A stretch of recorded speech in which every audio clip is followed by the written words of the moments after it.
ভাবির চলে যাওয়া দেখে আমার মনে সন্দেহ লাগছে। আমি ধীরে ধীরে খাট থেকে নামলাম, দরজার সামনে পর্দার আড়ালে গিয়ে দাঁড়ালাম। ভাবি কথা বলছেন আস্তে আস্তে, আমি কিছুই বুঝতে পারলাম না। তখনই প্রসাবের বেগ পেল প্রচুর। আমি ওয়াশরুমে ঢুকলাম। মা ঘুম থেকে উঠে ডাকলেন, সুমাইয়া তুমি কই? জবাব দিলাম, মা আমি ওয়াশরুমে। মিনিট দুয়েক পর দেখি মা রুমে নেই। বারান্দায় বের হলাম, ভাবি আর মা অন্য রুমে ফিসফিস করে কথা বলছে। তাদের এসব লুকোচুরি দেখে আমার ভয় বাড়ছে। কি এমন কথা যে তারা আমাকে এড়িয়ে গিয়ে বলছে? শুনতেই হবে আমার। আমি আস্তে আস্তে হেঁটে পর্দার আড়ালে গিয়ে দাঁড়ালাম।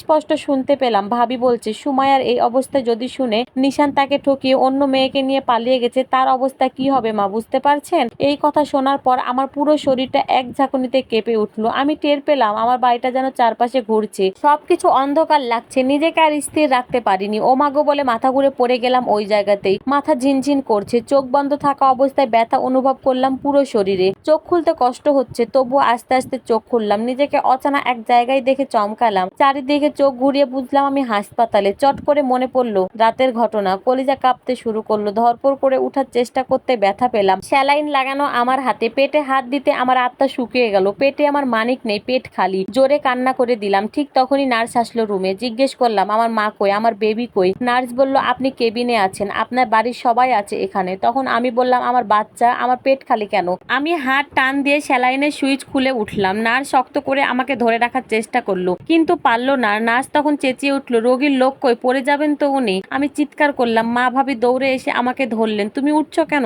আমি বললাম আমার ছেলে কই ভাবি? তখন ভাবি বলল সে আছে, তুমি বসো তো, এখানে বসো। তোমার যা অবস্থা, তুমি এই অবস্থায় উঠছো কেন?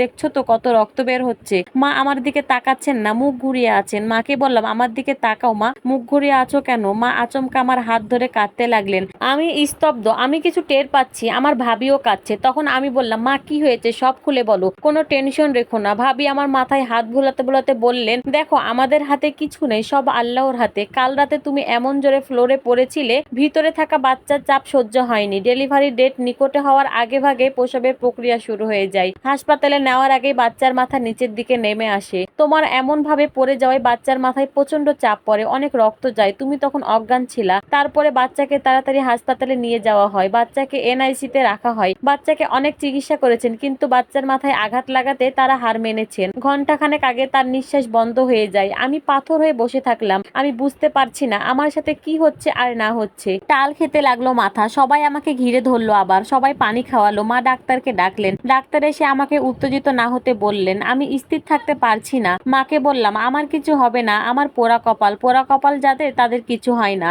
আমাকে আমার ছেলের কাছে নিয়ে যাও, উঠো ধরো আমাকে। মা আর ভাবি মিলে আমাকে বাচ্চার ওয়ার্ডে নিয়ে গেলেন। কলিজাটা ঘুমিয়ে আছে, অচেতন হয়ে। চেহারাটা দিয়েছেন মাশাল্লাহ। তার মুখের সামনে দাঁড়িয়ে আছেন আমার বাবা আর ভাই। আমিও তার কাছে বসলাম। বাচ্চার মাথায় হাত বুলাতে লাগলাম, আর ফুপিয়ে ফুপিয়ে কান্না তো আছেই। পাশে একটা ডাক্তার ছিলেন, তাকে ডাকলাম জোরে। কাছে আসলো, অনুরোধ করলাম প্লিজ আর একবার চেক করে দেখুন না, হয়তো বেঁচে আছে। ডাক্তার না বলেননি, আমার কথা মতো আবারও চেক করলেন। তিনি বললেন বাচ্চা আর নেই, মন খারাপ করবেন না, সবই আল্লাহর ইচ্ছা। মা জোরে জোরে কাঁদছেন। হাসপাতালের অনেক মানুষ জড়ো হয়ে গেছে মায়ের কাছে। আমি বাচ্চার পায়ের কাছে আমার ঠোঁট লাগিয়ে বসে আছি। চোখের পানিতে আমার বুক ভিজে নিচে পড়ছে। মহিলারা আমাকে বোঝাতে লাগলো, ছোট বাচ্চা মারা যাওয়া ভালো, কিয়ামতের দিন সুপারিশ করে বাবা মাকে জান্নাতে নিয়ে যাবে। তোমার ভাগ্য ভালো, তাই আল্লাহ তোমার বাচ্চাকে ওনার কাছে নিয়ে গেছে। কারো কথা আমাকে স্পর্শ করছে না। আমার ভিতরে যে অদ্ভুত ব্যথা হচ্ছে সেটা আল্লাহ ছাড়া আর কেউ টের পাবে না। বাচ্চাকে বাড়ি নিয়ে যাবে। আমি বললাম আমার কোলে দাও। বাড়ি পৌঁছানোর আগে সে আমার কোলেই থাকুক। নার্স বলল আপনার শরীর ভালো না, আপনার ট্রিটমেন্ট চলছে, আপনাকে হাসপাতালে থাকতে হবে।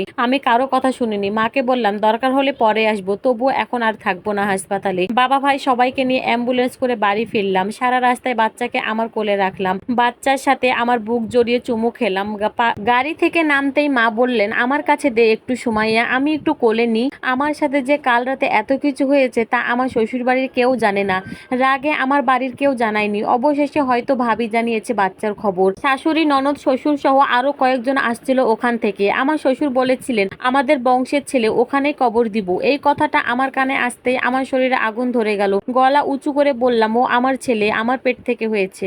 এটাই ওর বড় পরিচয়। বাবা নেই, বাবার বাড়ির কেউ নেই। আমার ছেলের কবর আমার বাবার বাড়িতেই হবে, আমার চোখের সামনে থাকবে, এটাই শেষ কথা। তাই কেউ আর কোনো কথা বলেনি, চুপ থাকে। শাশুড়ি আমার কাছে অনুনয় করলেন, অনেক দুঃখ প্রকাশ করলেন। ছেলের জন্য তার পরিবার বা অন্য কাউকে তো আমি দোষারোপ করতে পারি না। ছেলের কবর দেওয়া হলো। হসপিটাল থেকে কবর দেওয়া পর্যন্ত আমি স্বাভাবিক ছিলাম, কান্না করিনি। কিন্তু যখন সবাই কবর দিয়ে বাড়ি আসলো তখন আকাশ ভেঙে ভেঙে বৃষ্টি নামলো ধরণীতে। চারপাশ ঘন কালো অন্ধকারে ঢেকে গেছে। আমার চোখ ঝাপসা হয়ে গেল, সব খালি লাগতে লাগলো। যার জন্য অধীর আগ্রহে অপেক্ষায় ছিলাম, যাকে কোলে পিঠে করে আদরে মানুষ করতাম, হেসে খেলে দিন যেত, সে আজ আমার কাছে নেই। একটা বিড়াল পুষলেও তার প্রতি মানুষের মায়া হয়, আর আমি যাকে 9টা মাস কষ্ট যন্ত্রণায় গর্ভে বড় করলাম, সে আজ মানিক আমার পেটে নেই। বড্ড খালি খালি লাগে পেটটা। পেটের চারপাশে হাত বুলিয়ে কান্না করতে লাগলাম। মা ভাবিরা বুঝালো আমাকে আবার নতুন করে বাঁচতে হবে, আর পিছনে তাকানো যাবে না। কিন্তু আমি কি করে ভুলবো আমার সন্তানের কথা? এই স্টোরিটা এক আপুর থেকে নেওয়া। আপুর জন্য সবাই অনেক দোয়া করবেন। আপু যেন সামনের দিনগুলো অনেক ভালো যায়, সে যেন সবকিছু ভুলে নতুন করে জীবন শুরু করতে পারে।